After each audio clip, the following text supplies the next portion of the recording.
پرزیدنت جمهوری تاجیکستان محترم امامعلی رحمان.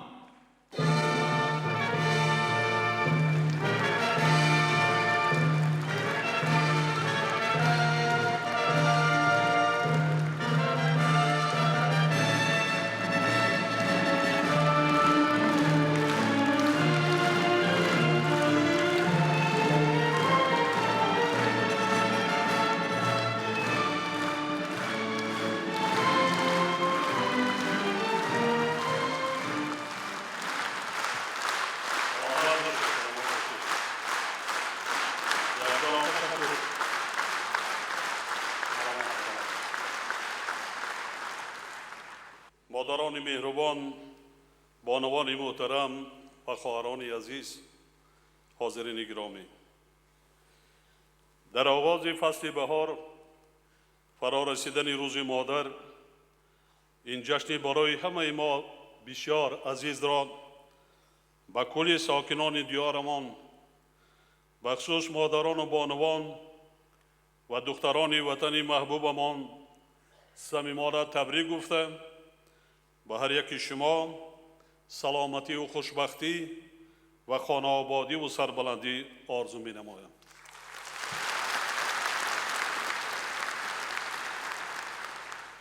مادر یگانه موجودی است که انسان می آفرد و طوری بزرگان گفتند با یک دست خود گهواره و با دست دیگرش سیاره را می جنباند.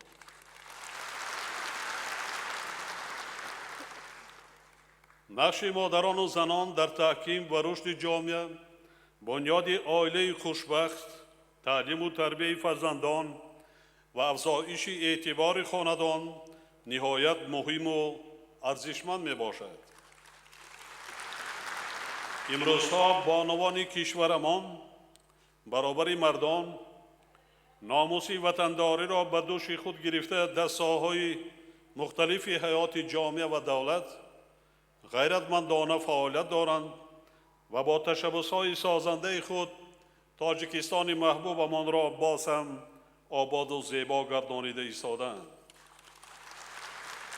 همچنین آنها با مهر مادرانه اشان بلند برداشتن مقام و منزلت خاندان را شرف و ناموس خویش می‌شمارند و با صمیمیت، لطف و محبت و صداقت و شرافت خود نام زن مادر را مقدس و گرامی می‌دارند. با دستان پرمهر خود نونهالان صاحب معرفت و فرهنگ دوست و ادب پروری باغ معرفت ملت، یعنی سازندگان آینده نیک دولت و جامعه را به کمال می‌رسانند. زنان و مادران ما با دستان پرمهر خود نهال عشق و محبت، مهر و صداقت، سخاوت و اصالت و علم و معرفت را پرورش می‌کنند و قلب پاک آنها همیشه برای آرام و آسوده و پاینده و استوار نگاه داشتن عائله، جامعه و دولت می‌تپد. امسال روز مادر در آغاز سال عائله تسجیل می‌گردد که این هم یک نشانه بلند ارزش‌گذاری به نام مقدس مادر و زحمت بانوان کشور بوده، به خاطر حفظ عائله سالم و با سعادت همچون نهاد تحکیم بخش جامعه اهمیتی بسا بزرگ دارد. آغاز این معرکه مهم را به تمام هموطنان عزیزمان تبریک گفته امید دارم که در این سال خاطرمان هر یک فردی با آهنگ ناموس وطن ابتکارات شایسته را عملی کرده در ترغیب ارزش‌های مقدس عائله‌داری و بلند برداشتن فرهنگ خانوادگی سهمی مناسب می‌گذارد و به این واسطه مقام زن مادر را که نور و ضیای حیات و اساس بخت و نشاط زندگی می باشد باز هم بلند می بردارد. همچنین با ایستادن فرصت مناسب به کل مردم شریف تاجیکستان از جمله زنان شرافتمند، جوانان وطن دوست، هموطنان برون مرزی، اینچنین حزب‌های سیاسی کشور برای شرکت فعالانشان در انتخابات مجلس نمایندگان و مجلس‌های محلی که چند روز پیشتر برگزار شده، نشانه روشنی بالاروی فرهنگ سیاسی جامعه، مسئولیت وطنداری و رمزهای واضح سنت تحملگرایی و همدیگر فهمی ساکنان کشور محبوبمان به خاطر صلح و آرامی، ثبات سیاسی و آسایش هر یک عائله گردید، صدقاً منتداری بیان می نماید.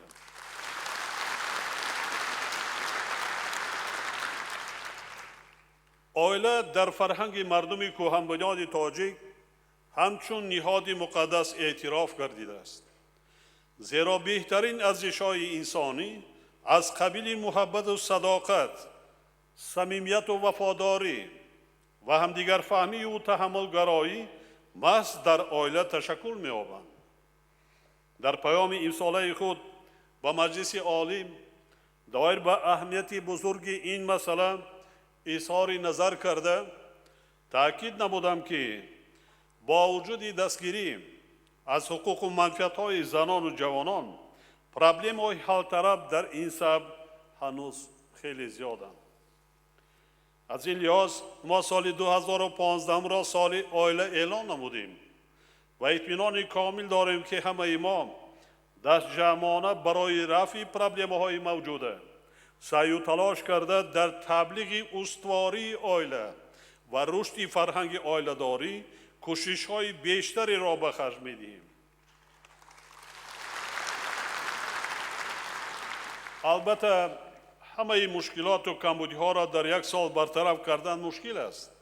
از این رو ما وظیفه داریم که به خاطر حل و فصل آنها همیشه سعی و تلاش کنیم.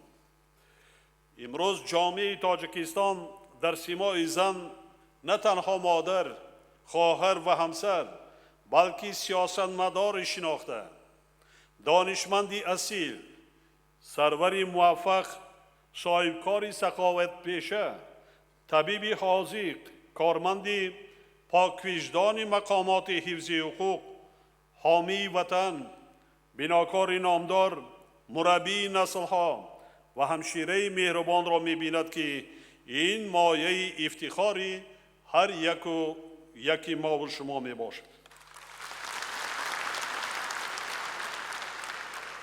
حاضرین گرامی، طی سالهای صاحب استقلالی حکومت مملکت با مقصد دستگیری زنان و مادران و بلند برداشتن موقع آنها در جامعه یک سلسله تدبیرهای سودمند را عملی گردانید. استقلالیت دولتی جهت تأمین موقع استوار زن مادر در جامعه همه امکانیت‌ها را فراهم آورد و زنان قوی اراده و با جسارت ما را به عرصه وسیع سیاست وارد نمود.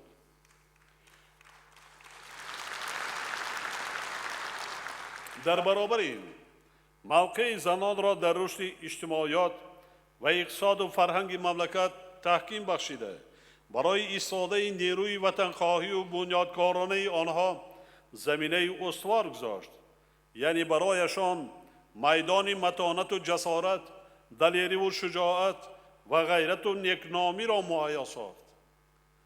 زنان و مادران با ننگ و ناموس ما هنوز در دوران نهایت مشکل آغاز استقلالیت آبرو و شرف مملکت را حفظ نمودند. به خاطر حفظ حقوق خود مثل گرد آفریدها به قیام برآمدند. در تحکیم دولت، صلح و ثبات و وحدت ملی سهم بسیار ارزشمند گذاشتند. همین نیرو و جسارت زنان را به انابت گرفته با مقصد توسعه هرچه بیشتر نفوذ آنها فرمان پرزیدنت جمهوری تاجیکستان را درباره تدبیرهای بلند برداشتن مقام زن در جامعه به امضا رسانیدم که برای باز هم فعالتر شدن زنان زمینه مساعد فراهم آورد. من بعد به خاطر دستگیری زنان یکچند برنامه و استراتژی‌های دولتی به تصویر رسیدند که هر کدام آنها جهت بلند برداشتن موقع زنان و دختران نقش مهم بازیدند. در سالهای استقلالیت برای تحصیل دختران شرایط مناسب مهیا کرده شد. در این دوره بیش از 120,000 نفر دختران از جمله 6,000شان طبق کارت پرزیدنتی مؤسسه‌های تحصیلات عالی کسبی را ختم نمودند که حالا در ساحه‌های مختلف اقتصاد ملی با موفقیت کار و فعالیت کرده ایستادند. امروز در مؤسسه‌های تحصیلات ابتدایی و میانه کسبی بیش از 30,000 نفر، تحصیلات عالی کسبی زیاده از 53,000 نفر، از جمله در خارج کشور قریب 3,500 نفر دختران به تحصیل فرا گرفته شدند که این نشان دهنده حالا هم ناکفایه است. از این لحاظ به پدر و مادران مراجعت کرده بار دیگر تاکید کرده میخواهم که پیش راه تحصیل فرزندانشان را نگیرند، برعکس کوشش نمایند که آنها خوانند و با سواد و صاحب معرفت گردند. علاوه بر این تأسیس گرانت های پرزیدنتی مشاهدت نمود که فعالیت صاحبکاری زنان خیلی گسترش یافته. آنها برابر بهتر نمودن شرایط عائلوی خود بر رشد اقتصاد کشور نیز تأثیر بی‌واسطه رسانیدند. همین اقدام باعث شد که هزارها نفر بانوانمان به صاحبکاری و تجارت رو آوردند و کارخانه‌های خرد و میانه استحصالی و خدمت رسانی تأسیس دادند. اگر در آغاز دوران استقلالیت شماره زنان صاحبکار همگی 64 نفر را تشکیل کرده باشد، امروز شماره کارخانه‌های خرد و میانه که راهبرانشان زنان و دختران می باشند به 2220 رسیده است. امروز 126,000 نفر زنان و دختران به صاحبکاری انفرادی مشغول می باشند. تنها در سال 2014 از طرف بانک‌های کشور و دیگر تشکیلات‌های قرضه‌ای به زنان صاحبکار قریب 2.5 میلیارد سامانی قرض داده شده است. آفرین.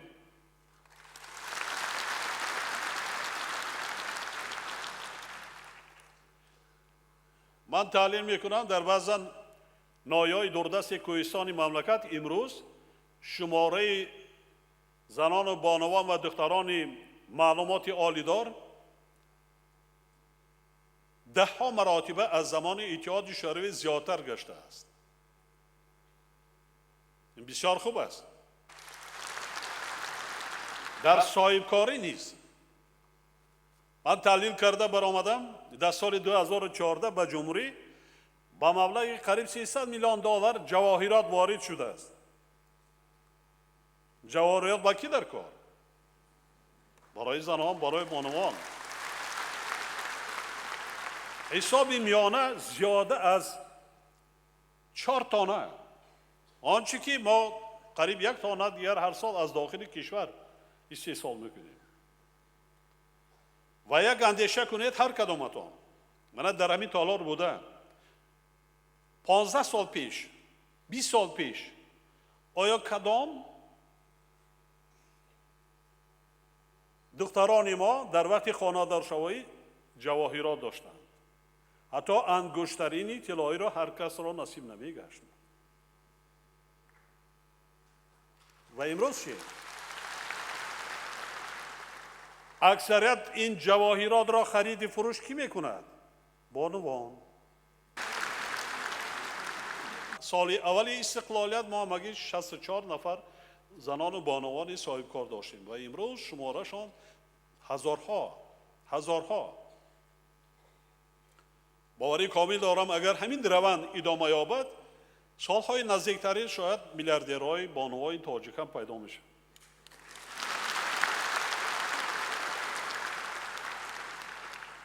از همه با یک وی خوبش همین است که صاحبکاران که از حساب بانوان و زنان و دختران ما وی هستند بسیار بسیار مهربان هستند و به کارهای خیر و ثواب دست میزنند.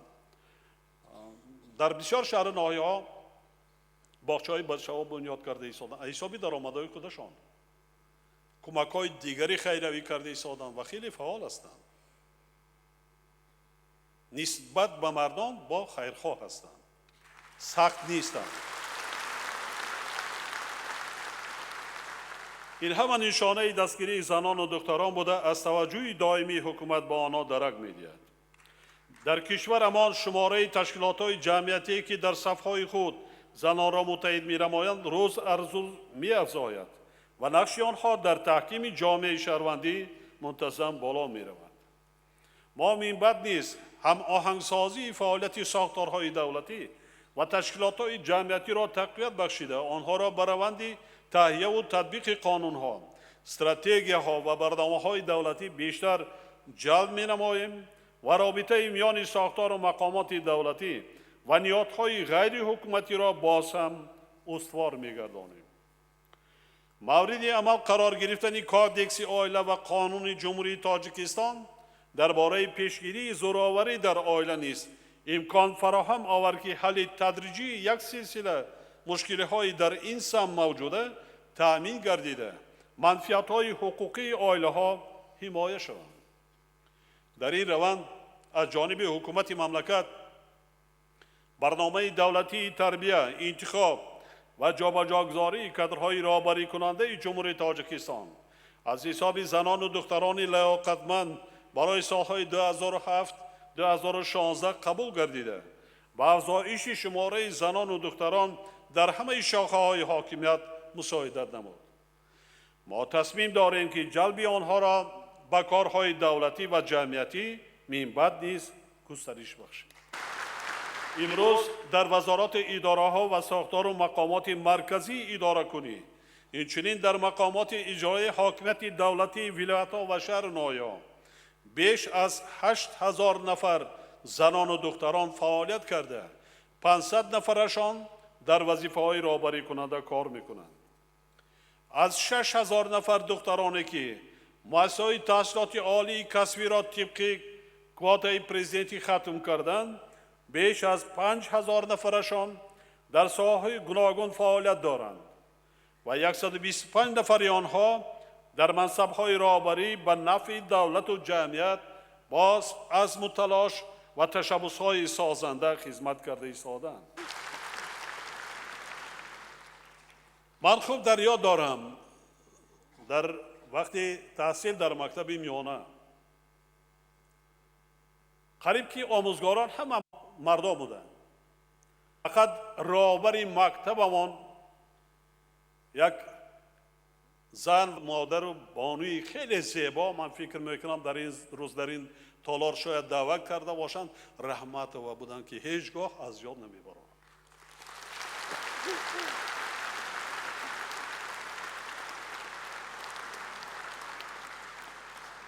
امروز در ساحه معارف مملکت زیاده از 60% آموزگاران را بانوان تشکیل میکنند. در ساحه تندرستی باشد بیش از 50%. این خیلی خوب است.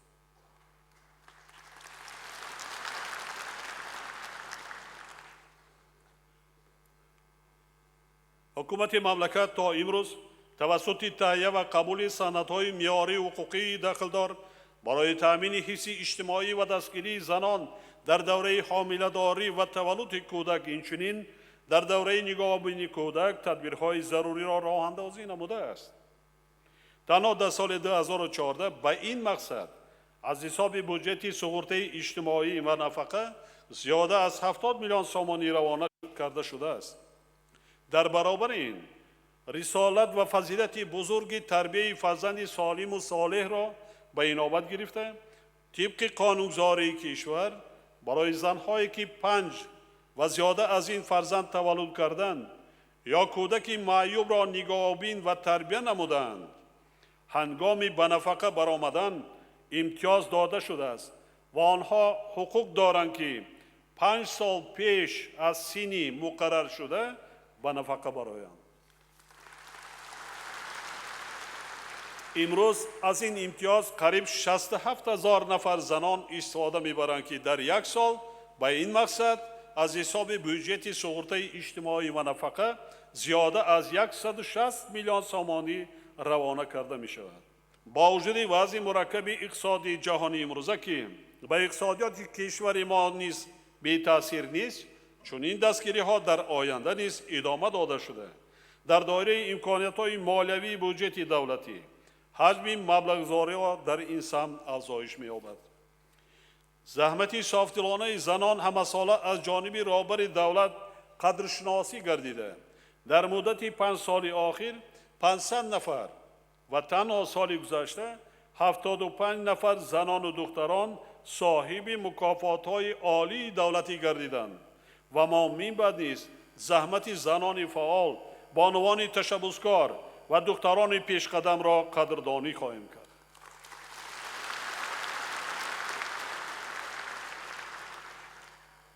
باید گفت که در دوران استقلالیت به خاطر حفظ منفعت‌های حقوقی زنان و دختران بیش از 20 حجت مهم دولتی قبول کرده. جمهوری تاجیکستان سال 2014 عضو کمیسیون سازمان ملل متحد عاید به مقام زن گردید که این سندها برای فعالیت زنان و بانوان زمینه باز هم مساعد فراهم آوردند.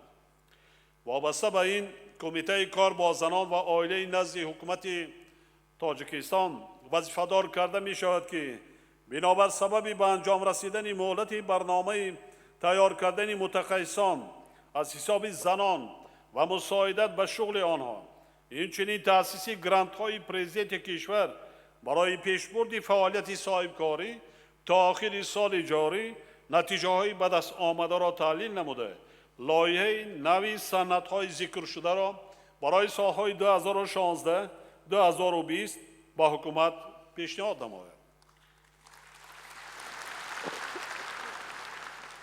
یکی از عامل‌های مهم پیشرفت جامعه تربیت درستی فرزند به شمار می رود. در این امر خیر نقش عائله همچون نهادی با اعتماد نهایت مهم می باشد.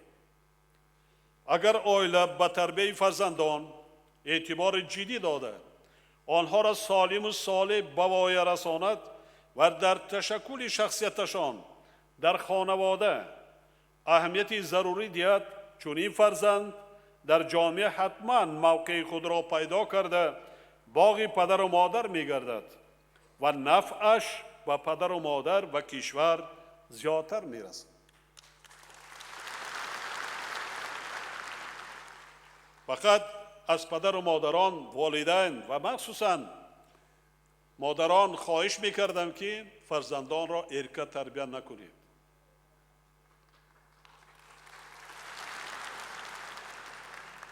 ارکه تربیت نکنید. بیهوده نگفتن ارکه بلای جان.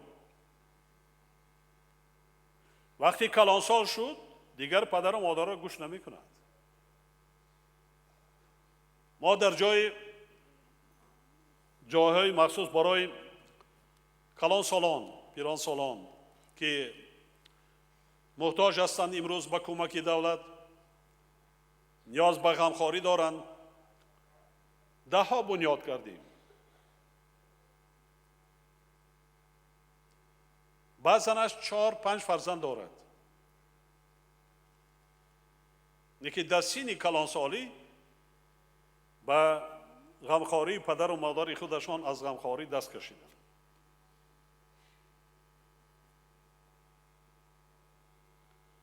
در بسیار حالت من برای چی به نقشه‌گیری عائله را گفته ای سازم تاکید میکنم، کم باشد، خوب باشد، سالم باشد و تربیه کردن را کن که آینده پرچمبردار و نامبرداری پدر و مادر و والدین گردند.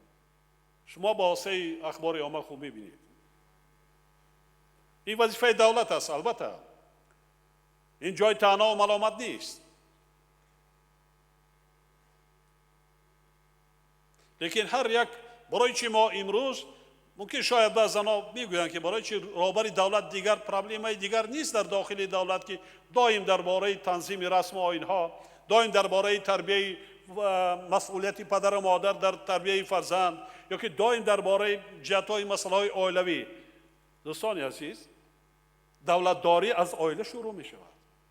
اکنون ما دولت بنیاد کرده ایستادیم. کم و کاسی زندگی خود را ما باید خودمان آشکار کنیم و خودمان برطرف سازیم که آینده به یگان بدبختی کلان نبرد.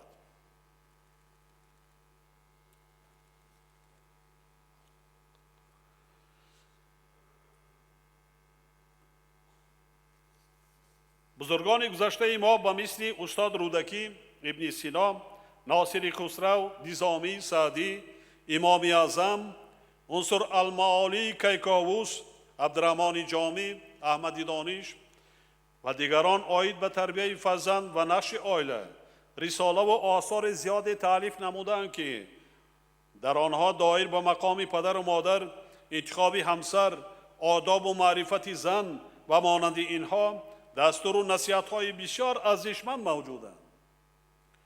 استاد صدرالدین عینی نیز در اول عصر 20 عائله سالم را اساس خوشبختی خاندان و مکان تربیت اطفال اعلان نموده بود. چنین نشانه ارزگذاری به پدر و مادران، احترام به نام پاک زن و توجه به زحمت دختران و بانوان امروز هم از جانب اهل علم و ادب و فرهنگ ادامه داشته. در نوبت خود حکومت نیز برای دستگیری آنها همه شرایط ضروری را فراهم آورده است. از قدیم تربیت فرزند سالم، نیک اراده و صالح و وطن دوست در تاریخ خلق تاجیک یکی از وظیفه‌های مقدس عائله و جمعیت به شمار می رفته است. به این مسئله هم در تمدن آریایی، هم در فرهنگ اسلامی و هم در ادبیات عالم شمول ما توجه بسیار جدی ظاهر شده است. زمانی که مردمان آریایی بزرگترین دولتداری‌های دنیای قدیم را اساس گذاشته بودند، اصولهای تربیت معنوی و جسمانی فرزند در آنها به حکم عادت تبدیل یافته بود. پدر تاریخ هرودوت یا که گرودوت میگوییم، اسرار بزرگ مردم آریایی را جستجو نموده، عامل اساسی را در عنعنه‌های نیکی تربیت فرزند و محبت به وطن دیده است. بنا به اطلاع هرودوت، مردم آریایی چنین عادت داشتند که به پسران از 5 تا 20 ساله خود 3 علم را پیوسته می آموزانیدند. یکم، اسب سواری را به خاطر تربیت جسمانی و چست و چالاک بودن فرزند.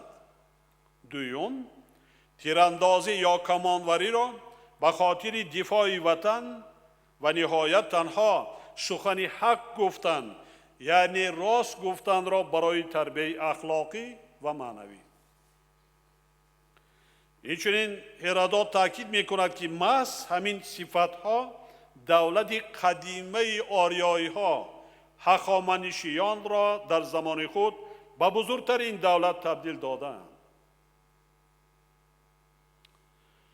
مادران و خواهران عزیز، گرچند ما و شما در این تالار به خاطر گرامی داشت روز مادر جمع آمده ایم، ولی میخواهم با استفاده از حضور شما درباره وضع نقص و کمبودی هایی که در حیات جامعه وجود دارند ابراز نظر نمایم، اگر شما گیله‌مند نباشید.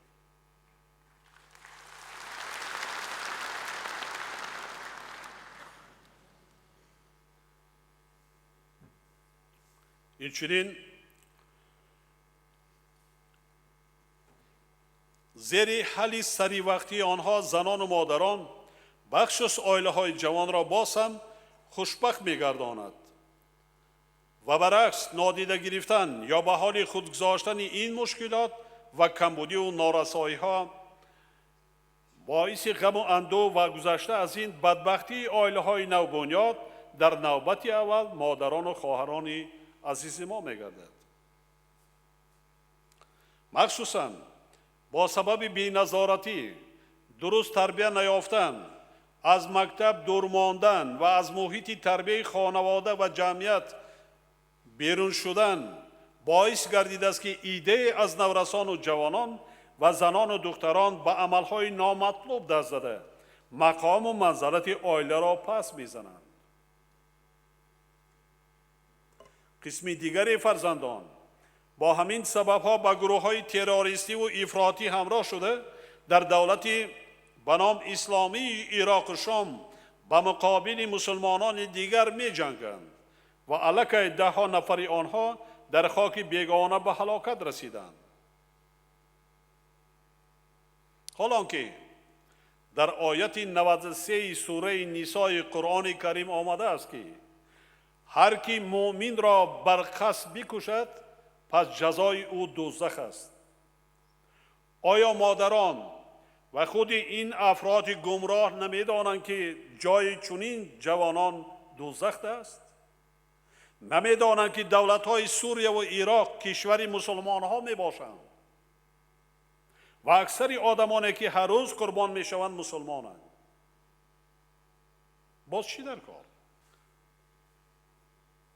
در دولت‌هایی که تمام قانون قاعده شریعت است. امروز می‌بینیم در چگونه حادثه‌های تروریستی در پاکستان، در افغانستان، در یمن، سوریه، عراق شده ایستاده است. همه کشورهای اسلامی هستند. با این بدبخت‌ها چی می‌خواهند؟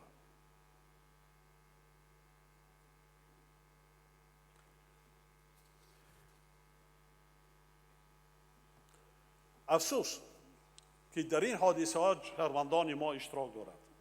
بعضی شهروندان ما اشتراک دارند. 10 نفرش قربان شدند. این روز بعضی مادرها در خانه ها ماتم است. چرا در جوانی از خردی تربیت نکردی؟ نظارت نکردی؟ حتی من عذر پرسیدم، لیکن من گفتنم در کار.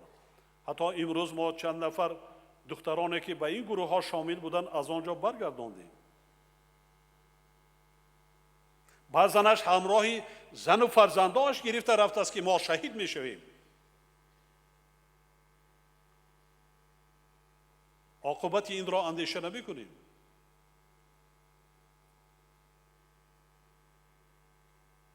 بعضا رویه هایی که در داخل تاجیکستان شده ایستاده است، اگر صدیرا نشویم انا همین بدبختی ها از آن کشورها بدتر می شود. تاجیکستان آیندهش از همین چیزها کارهای میده سر می شود.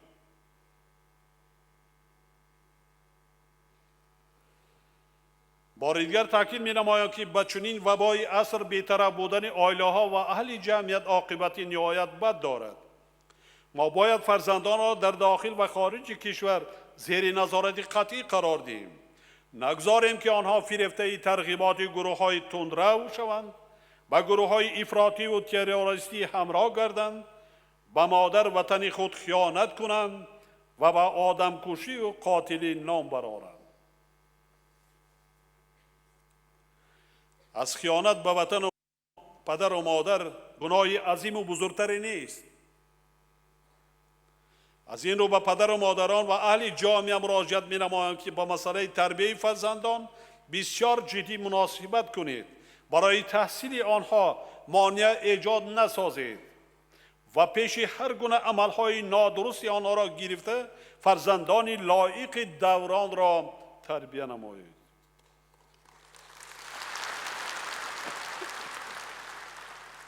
امروز مشاهده می شود که بعضی فرزندان نسبت به پدر و مادرشان بی احترامی می کنند، در حالی که بزرگان ثواب خدمت کردن به پدر و مادر را افضلتر از حج اکبر دانستند. هر فرزندی که دعای نیکی پدر گرفته باشد، خدمت پدر و مادر را اگر کرده باشد نماید عمری با برکت می بیند. لیکن امروز ما می بینیم بعضا حالتهایی که گروه های تروریستی افراطی از نوارهای تلویزیون تماشا کردید که حتی چند سال به خانه برنگشته است، پدر به فرودگاه برای پیشواز فرزندش میبراید، پسرش با او سلام نمی کند، با پدر خودش. این چگونه مسلمانی است؟ این چگونه اسلام است؟ مسئله دیگری که امروز باعث تشویش اهل جامعه گردیده است، جدا شدن عائله های جوان می باشد. در برطرف کردن این پرابلم نیز عائله نقش مهمی بازد و یکی از سبب‌های جداشوی ما در درست برای نماندن تربیت فرزندان و آماده نکردن آنها با حیات مستقلانه می‌بینیم. متاسفانه بعضی پدر و مادران با فرزندان خود اکثر مسائل حیاتی و نازکی‌های زندگی را نمی‌فهمانند. به عباره ابن سینا تدبیر منزل را یاد نداده همه آن را به خود دختران حواله می‌نمایند و در شعور آنها حس تحملگرایی و صبوری و پرطاقتی را تشکل نمی‌دهند. در نتیجه چنین دختران به تیاری عائلوی به شوهر می‌برایند و به مشکلات خانوادگی تاب نآورده خانوادگران میشوند. بنابراین ما دستور دادیم که در مؤسسه‌های تحصیلات عمومی برای جاری نمودن فن معرفت عائله‌داری به شاگردان تدبیر منزل یا روزگارداری تعلیم داده شود تا فرزندان ما از اساسهای زندگی آگاهی یافته به حیات مستقلانه تیار شوند. اما این معنای آن را ندارد که مادران مسئولیت تربیت دختران را از خود دور کرده با آنها نازکی‌های زندگی را تعلیم ندهند. مادران همچون چراغ خاندان برای تربیت فرزند مسئول می باشند و تنها با مهر و محبت و سخن نرمی آنها فرزندان درست به کمال رسیده آبروی عائله را در میان خویش تبار اهل جامعه و بیرون از آن بلند می‌بردارند. بسیار در زندگی نازکی‌های وی دارند. بسیار پدر و مادر همین است که سینی 17 نره فکری الک خانه‌دار شوی فرزند را می‌کند، نه فکری آماده کردن فرزند را به حیات و زندگی مستقلانه.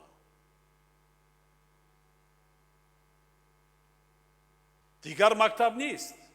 مکتب این تعلیمی پدر و مادر والدین به زندگی مستقلانه.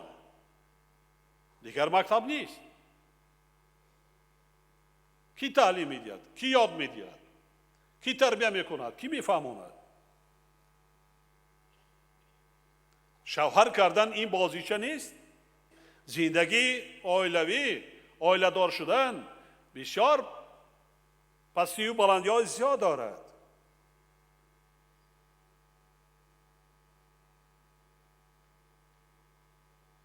هنر داشتن در کار، کسب داشتنشان در کار، کدبانو بودنشان در کار. شوهر عزت احترام کردنش جای وی نیست. ما مردم شرقی هستیم. بعضا نازکی ها نزاکت های زندگی است که فقط مادر گفته میتواند به دختر خودش، نه آموزگار، نه پدر، نه یک شخصی بیگانه، فقط مادر.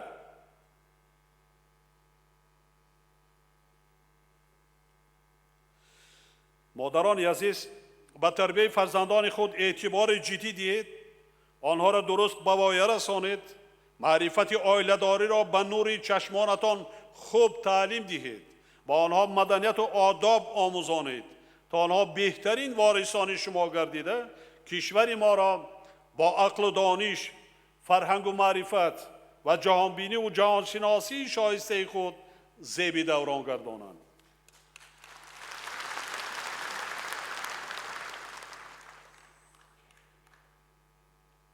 مردم ما یک حکمت بسیار ساده و زیبا و واقعا حیاتی دارد. مادر چگونه، دختر نمونه. یعنی دختر تمام فضیلت‌های زندگی از جمله حیا و آداب، طرز روزگارداری، هنر پخت و پز و کدبانوگی و دیگر ضرورت‌های حیاتی را از مادر خود یاد می‌گیرد.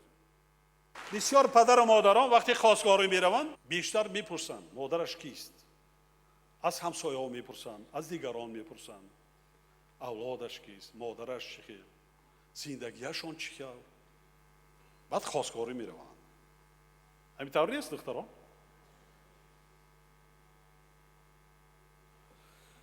این چنین حرمت و احترام نمودن شوهر به صفت سرور عائله و نگاهبین و احتیاط کردن او را همچون ستون خاندان به دختر خود تنها مادر می‌آموزاند. مردها با من می نویسند، مراجعت میکنند، در ملاقات شکایت میکنند.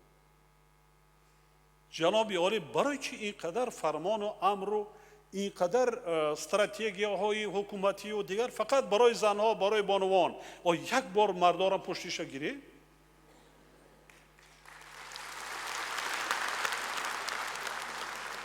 من همین را میگویم. بانوان محترم، مادران، خواهران، دختران عزیز، زنی که یا مادری که شوهر خود را عزت و احترام میکند و دوست میدارد و دلش را مییابد، و شاهانه زندگی میکند.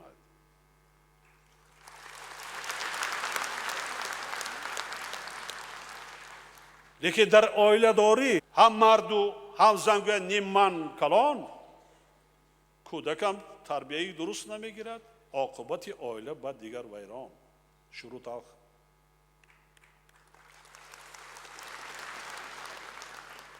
بسیار کارهایی است در جامعه ما، از بس که ما مردم شرق هستیم، مردم تاجیک و داریم، رسم و آیین‌های خودمان داریم. مرد باید پشت و پناه، همخیلی برای زن، برای مادر، برای دختری خود. زنها بانوها دائما همین خیلی مهمه، همین خیلی بودنش در کار. لیکن آنها هم محتاج به مهر و محبت زن، مادر هستند، عائله هستند. جوانان ما دیده ایستادند، جوانان 20 ساله پیش نیست، اصلا جوان دختران ما آنچه که شمارشان سال با سال برای تحصیل کردن زیاد شده ایستاده است، از زمانهای باز میگم تعریفی زیاد نشود، زمانی شوروی خیلی زیاد است. لیکن با طلبات روز نگاه کرده این جاوگونی است. خوانند، سواد گیرید، در زندگی سراسیمگی در راه ندهید، میکنید. اگر با عفت باشید، سواد داشته باشید، کسب داشته باشید، هنر داشته باشید، داماد هم یافت میشه، در خدی کوچه نمیمونید، زندگی هم خوب میشه.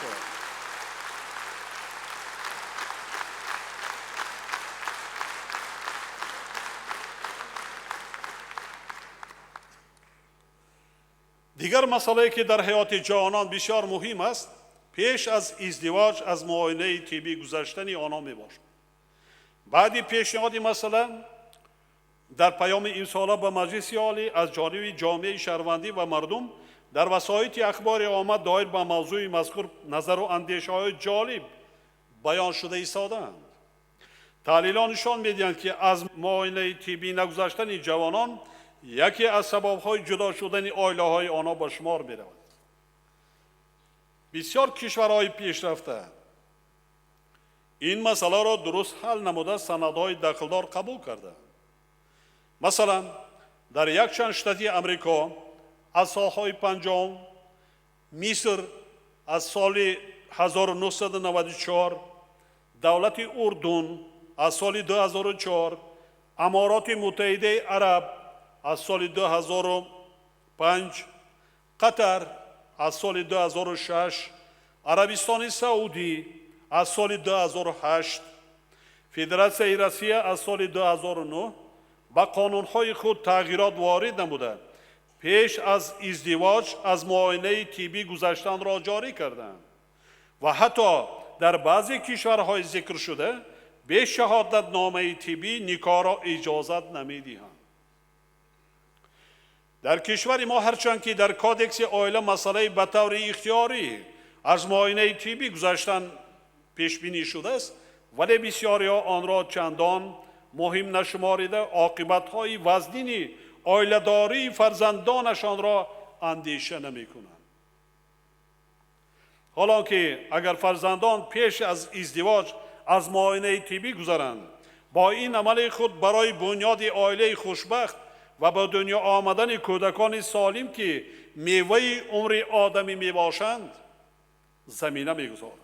بنابراین به جوانان عزیز مراجعت میکنم و خاطر رسان میسازم که این مسئله را سهل نگیرند و یک عمر زندگی خویش را با کودکان و فرزندان بیمار خزان نسازند. عائله های امروز در تاجیکستان است که 4 نفر معیوب در یک عائله، 3 نفر، 2 نفر چگونه روز میگذرانند، چگونه حیاتی آسایشته و عمری با برکت میبینند.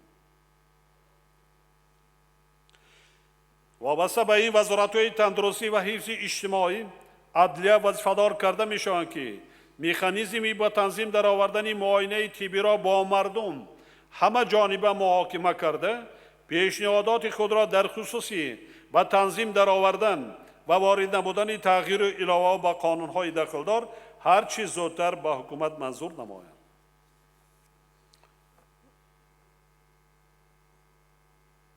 بانوان محترم، هر سال از جمهوری تاجیکستان در یک دوم سال قریب 2.5 میلیون اهالی ما مردان و زنان به خارج سفر میکنند.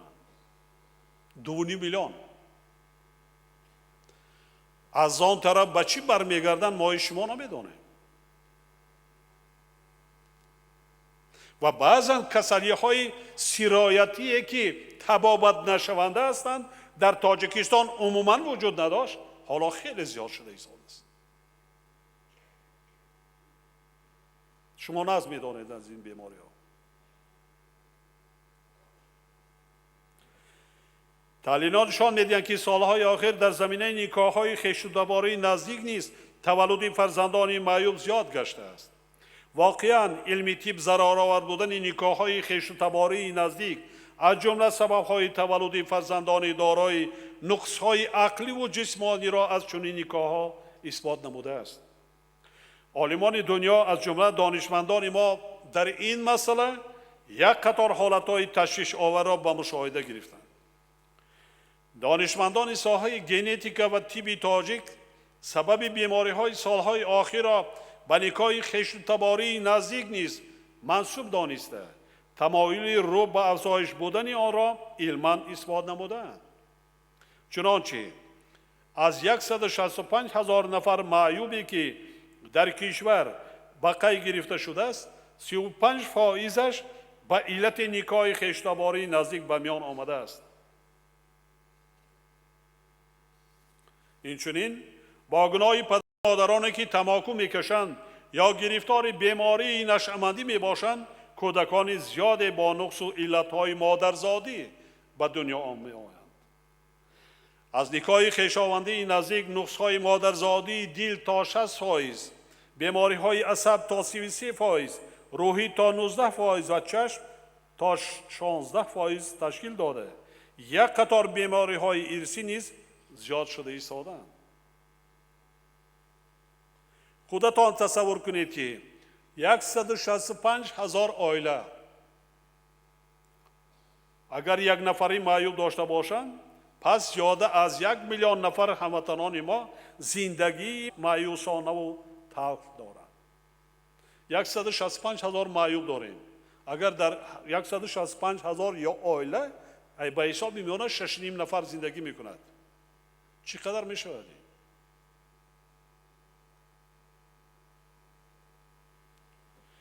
اکنون هر یکی شما قضاوت کنید که چرا ما با دست خود و با اختیار خود زندگیمان را تلخ میکنیم؟ برای چی؟ یک سببی پس شدن قد و قامت، ضعیف گردیدن حافظه یعنی خاطره، بر وقت فوتیدن طفل و معیوبی مادرزادی نکاح خویشاوندی نزدیک میباشد. برای مقایسه چنین مثال‌ها را از دیگر کشورها نیز آوردن از منفیت خالی نیست. در 70 تحقیقاتی که عالمان طب بریتانیا وابسته به نکاح خویشتواری نزدیک در میان مهاجران مسلمان تبار مقیم کشورشان گذرانیدند، در همه آنها خطر بیماری بخصوص کر و گمشوی و برمحل فوتیدن کودک معین کرده شده است.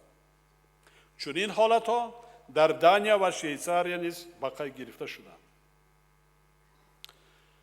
به سامانه من از یک ساکن ناحیه وحش مکتوبی وارد گردید که در آن آمده است: در نتیجه نکاح خویشتواری او صاحب 4 کودک گردیده، 3 نفرشان برمحل وفات کرده، 1 نفرش تا حال معیوب و بیمار می شود. 16 ساله. زن و شوهر عاقبت حیات من بعدشان را فهمیده از همدیگر جدا می شوند و با شخصان بیگانه ازدواج کرده صاحب فرزندان سالم می‌گردند. اما زن پدر و مادر خود را که سبب بدبختی عائلویشان گردیدند بخشیده نتوانسته از من همچون رهبر دولت پرسیده است که در چنین حالت چگونه رفتار نماید. من همین را گفتنی هستم. پدر و مادر در همه حالت پدر و مادر است. اگر پدر و مادر نمیشیدی شما تولد نمیشیدی. بخشیدن در کار. آن سالهایی که آنها بودن نه علمی پیشرفته طب بود، نه کسلخانه بود، نه تولد خانه بود، نه دیگر گوییم که طبیبی درست و دیگر. شاید بسیاری پدر و مادران این کار را میکنند برای آن با مقصد خوشبخت کردن فرزندشان، با مقصد بسیار یک دیگر قطعی مهر و محبت خویشتباری نزدیک دارند، دوستی نزدیک دارند، از این خاطر میکنند و آینده را فکر نمیکنند. کسی نیست که آنها را فهماند که عاقبت این عائله بدبخت میشود، نه خوشبخت.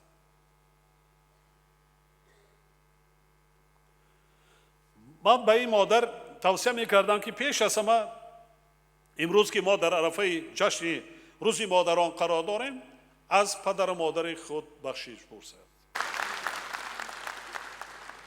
در مسئله نکاح بین خویشتباران نزدیک روایت ها و تاکید های زیادی از نمایندگان مذهب، عالمان و دانشمندان گذشته و حاضر موجود می باشند که آنها نیز نکاح خویشتباری نزدیک را محکوم می نمایند.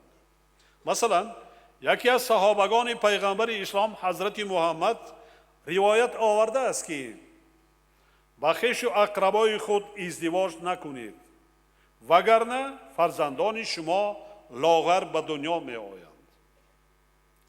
کیکاووس می نویسد که زن از قبیله دیگر انتخاب نما تا بیگانگان را خویش کرده باشی که اقربای تو اهل تو باشد. یا خود در اظهارات علمای دانشگاه الازهر آمده است با شریک ازدواج کنید که دارای بیماری های میراثی نباشد و از ازدواج با خویش و اقربای خود خودداری نمایید. یعنی این پرابلم در دیگر کشورهای ویم است، در ما زیادتر، در ما قریب 60%.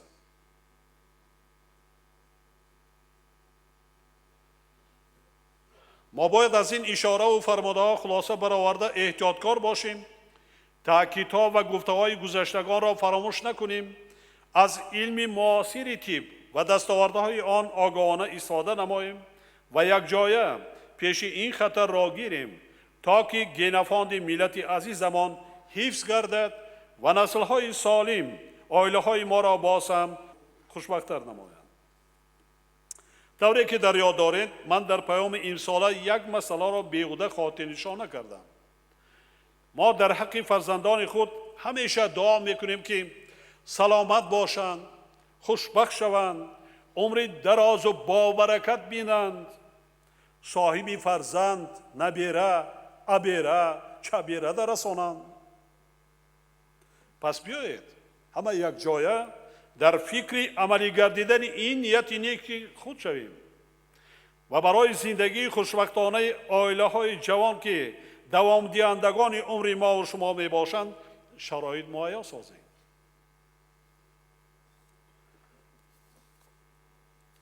وظیفه مقدس و اولین درجه پدر و مادران، آموزگاران، طبیبان، عائله های پیشقدم، زنهای با معرفت و علمای دین پیش از همه با شرح همین مسئله مهم باید روانه کرده شود تا ما توانیم فرزندان خویش را به زندگی مستقلانه آماده کرده در آینده خوشبختی آنها را بینیم، نه اینکه از درد جانکاه حیات پژمرده آنها یک عمر عذاب کشیم.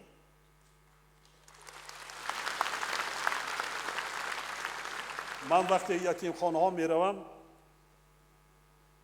به چشمان آنها نگاه میکنم، بسیاری هاشا پدر و مادر ها آورده میپرتایند، دیگر سراغ نمیکنند. با چگونه معامله کردن، با چگونه مناسبت نمیدانی، دست و پا را گم میکنی، عقل را گم میکنی.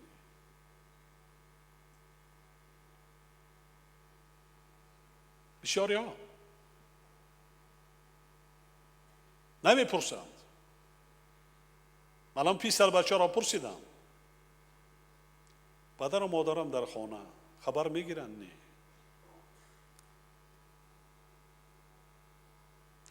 تا حیات از حیات گذشتن حتی خبر میکنند در وقتی بعضنش با امر تقدیر که وفات میکند جنازه‌اش گرفته گور نمیکنند. این خیلی حادثه است.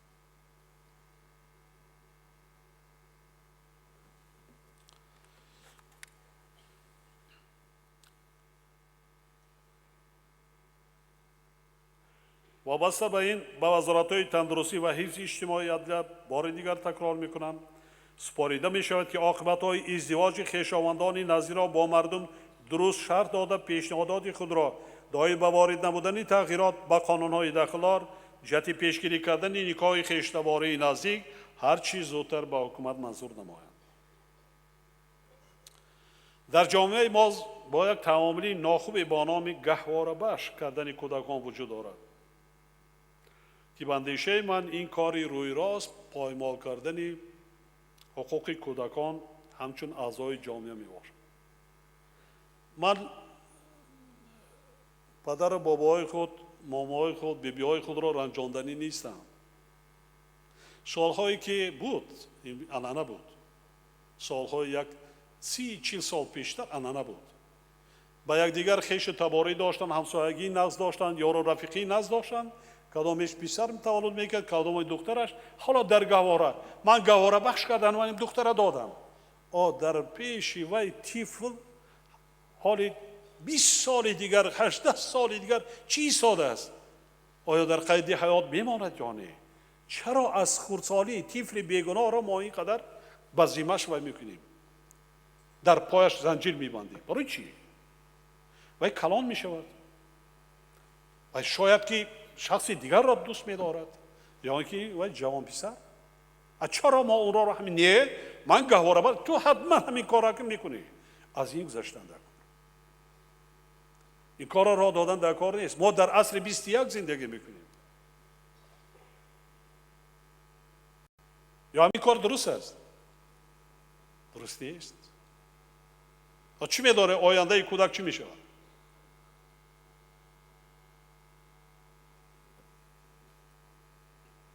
عموما وقتی که خویش تبار نزدیک باز خدا میشوند یا دوستان نزدیک با همدیگر دوست میشوند، دوستی تمام رفت، مرد.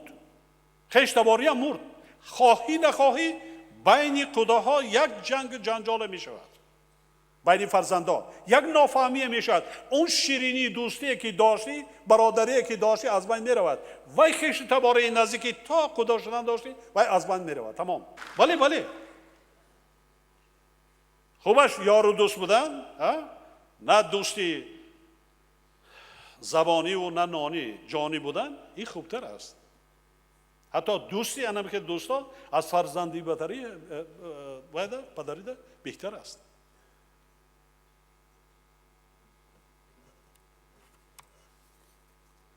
بانوان و مادران عزیز، وقتهای آخر تمایل بیگانه پرستی و به فرهنگ بیگانه میل نمودن زنان و دختران کشور، تشویق لباسهای بیگانه در بعضی شهرهای مملکت نیز به یک روند تشویش آور تبدیل یافته است، مخصوصا در شهر دوشنبه. حس بیگانه پرستی و تقلیدکاری در مورد سر و لباس و رفتار و گفتار در بین زنان و دختران می تواند به استواری رکنهای فرهنگی ملی تأثیری منفی رساند. موافقی سرچشمه‌های علمی اتنوگرافی، خلق ما از قدیم لباسهای زیبای زنانه داشت و هیچگاه سیاه‌پوش نبود. در سنت عنعنوی نیست سیاه‌پوشی روا نیست.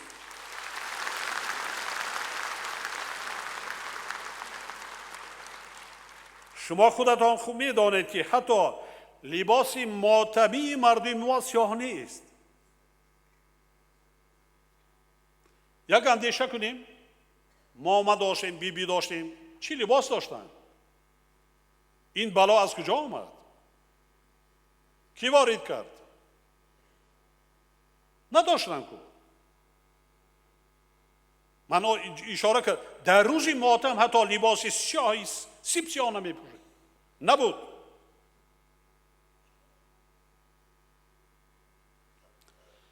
اما بعضی زنان و دختران تاجیک سیاه‌پوشی کرده تاریخ و ماهیت این طرز لباس پوشی را نمیدانند و حتی دانستن نمیخواهند.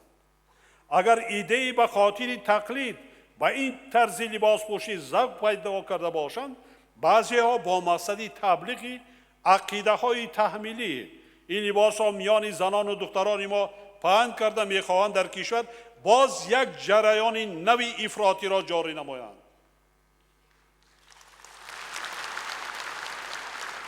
این هنوز سرشوی گفته ایستادن واقعهای در سوریه و عراق، در یمن و در افغانستان و پاکستان و دیگر کشورهایی که هست، انا سرشوی از همینجا سر می شود. انا همین است. خواهند که دولت را ناآرام کنند، از بین برند، چیکار میکنند؟ کوشش میکنند اول زبانت میگیرند، دوم فرهنگت. از آنجا بلند طرز لباس پوشی هم این فرهنگ است. کجا شد دو تاریخ و تمدن هزار ساله های قدیمه مردم تاجیک، ملت تاجیک؟ کجا؟ این نشانه بسیار سطحی معرفتی آنها را نشان میدهد، آنهایی که به همین تقلید کاری میکنند. چرا لباس تاجیکی ما را دیگر کشورها بر نمیکنند؟ برای چی؟ حتی کشورها قانون دارند. از فرودگاه آمده بانوان ما را چادره به بر میکنی، در کوچه گشتن نمیماند. چرا در کوچه های ما، در شهر ما، در دولت ما این گونه شماره بیگانه پرستان زیاد شود، ما اینجا آرام گردیم؟ برای چی؟ در کدام دولت زندگی میکنند؟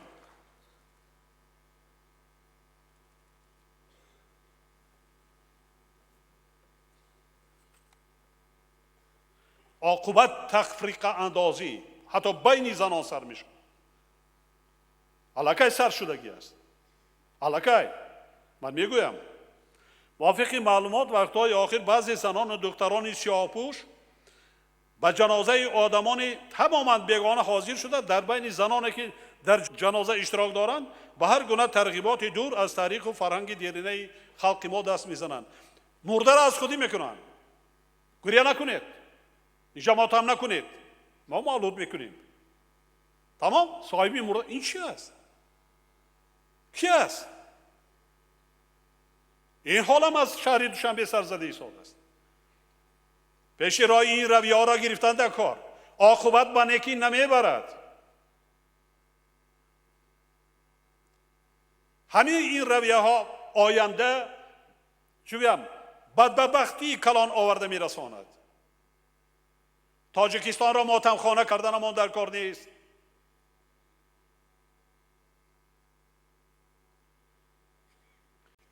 و رمز سیاهی و این تاریکی همون تاریکی بردن است. جامعه تاجیکستان را به تاریکی هدایت میکنند. این یگان جای پنهانی نیست. بینید اینقدر عصری 21 پیشرفته، اینقدر علم و تکنولوژیا، چقدر کشورها ترقی کرده ایستادند، اما وضع نتوار ما چی؟ برای چی بی‌طرفی میکنیم؟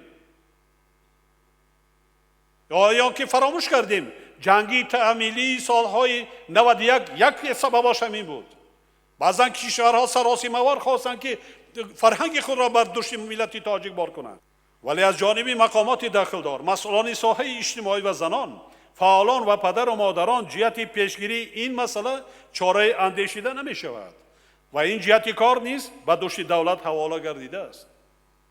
و به سبب این ضرور است که شورای علما، مرکز اسلام شناسی، کمیته های کار با زنان و عائله، جوانان، ورزش و سیاحی، آید به مسئله دین، تنظیم عنعنه و مراسم های ملی، تلویزیون و رادیو، یک جا با رهبران ولایت‌ها و شهر نویا پیش راه پنجشوی فرهنگ و لباس پوشی بیگانه را گرفته از نتیجهش منتظم به حکومت گزارش پیشنهاد نمایند. کدامی که لباس بیگانه می پوشد تخریب به بیگانه می کند و تاجیک نیست، و ملتی تاجیک نیست.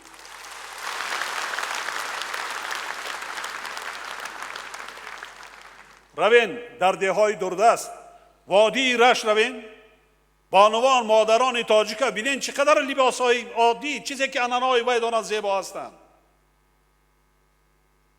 در نایای دوردست روین بینین این چیز نیست.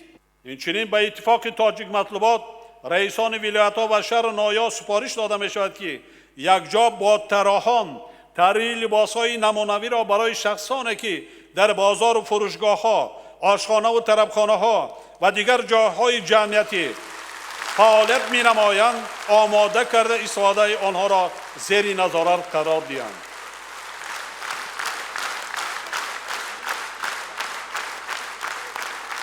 تمام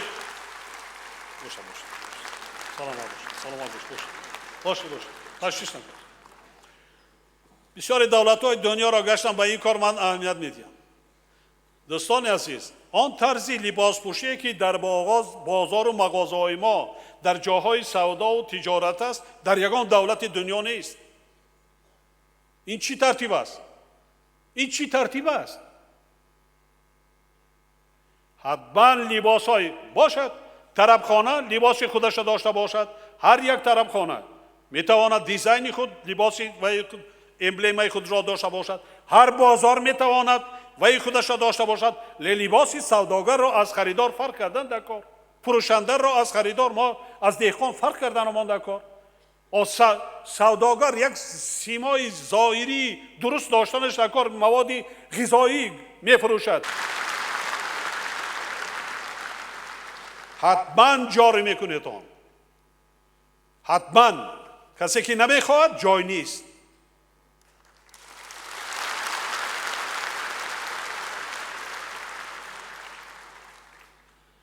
وابسته به این با در نظر داشت مفکوره و دستاوردهای زمانی نو و در اساس خصوصیت‌های عائله‌داری ملی تاجیکان، فرهنگ ملی و ارزش‌های عمومی انسانی، جدیدترین لایحه کنسپسیون عائله در جمهوری تاجیکستان گروه کاری تأسیس داده بعدی آماده گردیدن با حکومت پیشنهاد کرده شود. تجربه تاریخی گذشته و واقعیت امروزه کشورهایی که به مسئله تحکیم عائله دقت جدی ندادند نشان می‌دهد که چنین بی‌اعتنایی باعث به بحران‌های شدید معنوی و دموگرافی دچار شدن آنها می‌گردد. از این رو به ما لازم است که به خاطر حفظ عائله همچون ارزش مهمترین اجتماعی تلاش نموده سیمای اصلی، چهره واقعی و ماهیت حقیقی عائله سنتی تاجیک را همچون رکن مقدس و ارزشمند خلقمان استوارانه حفظ و نگهداری نماییم. میخواهم مخصوص تاکید نمایم که بزرگان ما بارها فرمودند که تنها ستر و سیاه‌پوشی و کرکرانه تقلید نمودن به فرهنگ بیگانه نشانه با عفت بودن زنان و دختران نیست. ما مثالهای زیادی در دست داریم که از جانب زنان و دختران سترپوش استعمال مواد مخدر، آدم فروشی و باز بعضی کردارهای دیگر صادر کرده می شوند که از سنت و عنعنه‌های ملی ما هویت و شأن و شرف زن تاجیک تماما و فرسخ‌ها دورند.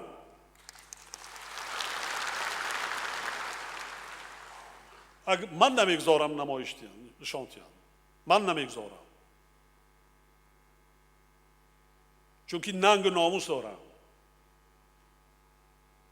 و چه کارها مشغول هستم. مثل آن شیخ‌هایی که نمایش میدن از آنها ده بدتر هستند بعضناش.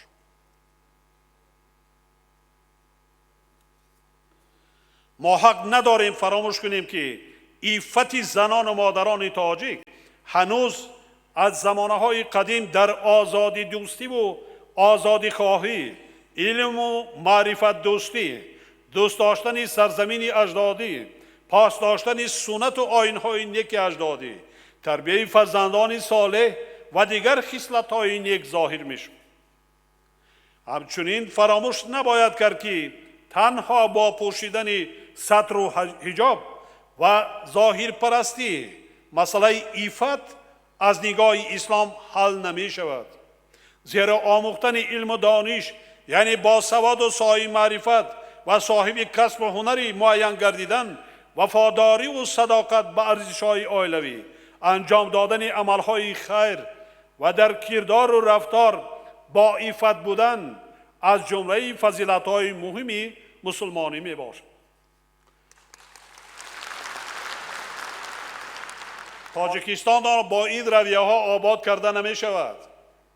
من صدها بار تکرار کردم، دولت را کی آباد می کند؟ متخصص، شخصی با سواد، صاحب کسب، صاحب هنر.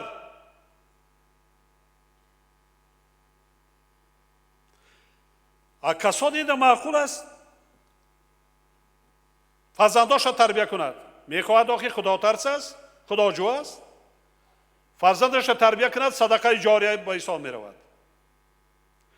خانه و در خودش را تازه آزادا کند، شوهرش را تربیه کند، زندگی عائلوی خوب داشته باشند. این هم کاری ثواب و خیر است.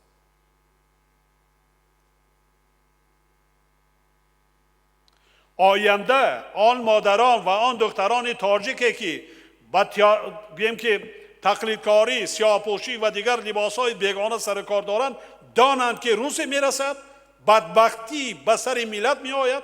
اول شما سوال و جوابش را جواب میدید.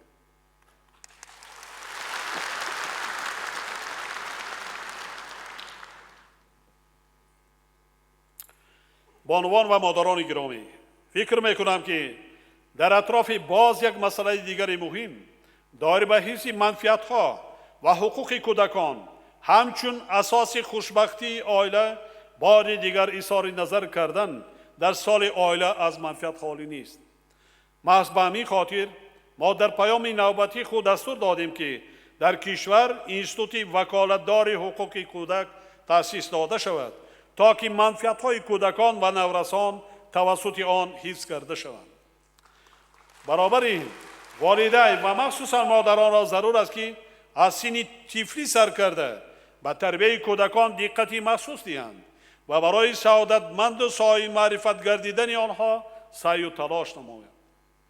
برای عملی گردیدن این مقصد نجیب در مملکت همه شرایط مناسب فراهم آمده است و باور دارم که زنان مهربان کشورمان من بعد در تربیت کودکان خود بیشتر کوشش کرده نسل سالم و سزاوار دوران را به پایان می‌رسانند.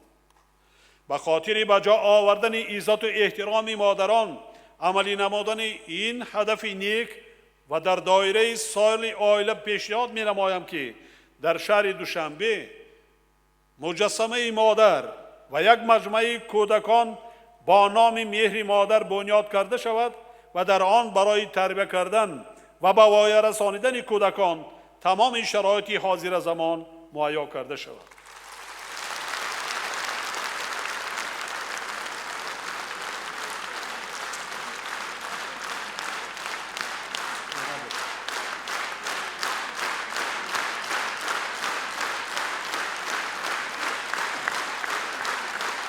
سلامت باشید، سلامت باشید. یک جان تشکر.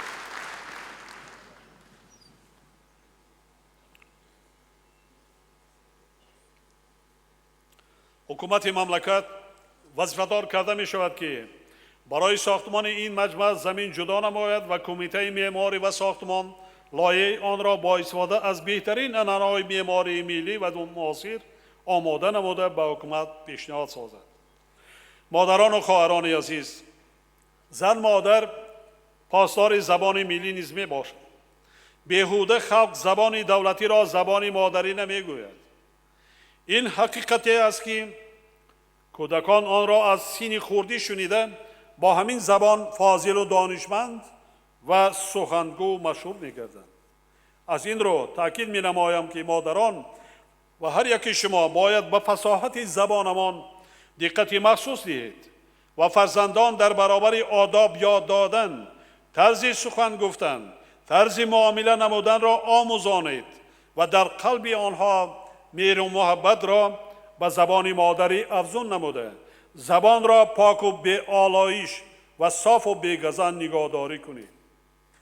در برابر این ذوق فرزندان را به از خودکنی کسب هنرهای زمانوی و آموزش زبانهای خارجی بیدار کرده برای آنها شرایط مهیا سازید تا فرزندان شما زباندان و صاحب اختصاص و شایسته دوران گردند. امیدوارم که در سال آیله کار و پیکار شما باز هم فعالتر گردیده هر یکی شما تمام نیرو و ذکاوت خویش را برای سالمی جامعه و آیله سفربر می کند و در رشد معرفت آیله داری تحکیم پایه های خانواده و استوار نمودن حیات آیله های جوان سهمی ارزنده می‌گذارید. در این راه نهایت پر افتخار به هر کدام شما برای کار آرزو می نمایم. همچنین به جوان مردان وطن خاطر رسان می سازم که به قدر شیر سفید مادر و زحمت او رسید مادران و زنان خود را صمیمانه دوست دارید دائم پشتیبان آنها باشید و کار کنید که مادران و زنان تاجیک نه اشک غم و غصه بلکه فقط اشک شادی ریزند. بگذار روزی مادران به هر پیر و برنای دیار زنان و مادران عزیز و دختران مهربان ما خوشروزی و سعادتمندی نصیب گرداند. بگذار دختران کشورمان خوشبخت و خوشطالع باشند و در آینده صاحب خانه آباد و عائله سالم گردند. بگذار سال عائله باعث تحکیم صلح و آرامی، ثبات سیاسی، وحدت ملی، ترقیات میانبرده تاجیکستان و رشد حیات اجتماعی آن گردد و زنان چون پرچمبرداران دیار در آن پیشرفت و سربلند باشند. بگذار این سال خاطرمان فرهنگ عائله‌داری ما را باز هم بلند بردارد و به هر عائله مردم شریف تاجیکستان سرفرازی و سربلندی نصیب گرداند. بار دیگر روز مادر، سال عائله و عید بهار به هر یک شما و اهل خاندانتان مبارک باشد. همدیاران عزیز همیشه خوشبخت و خوشطالع باشید.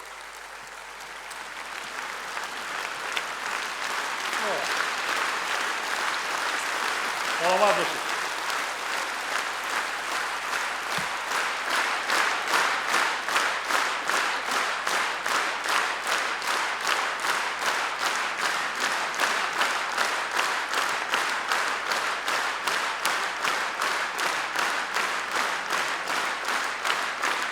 یک جا تشکر. سلامت باشید. خسته نباشید. زیغ نشدین. خفه نشدین از من. خوشبخت باشید. خدا نگهبان.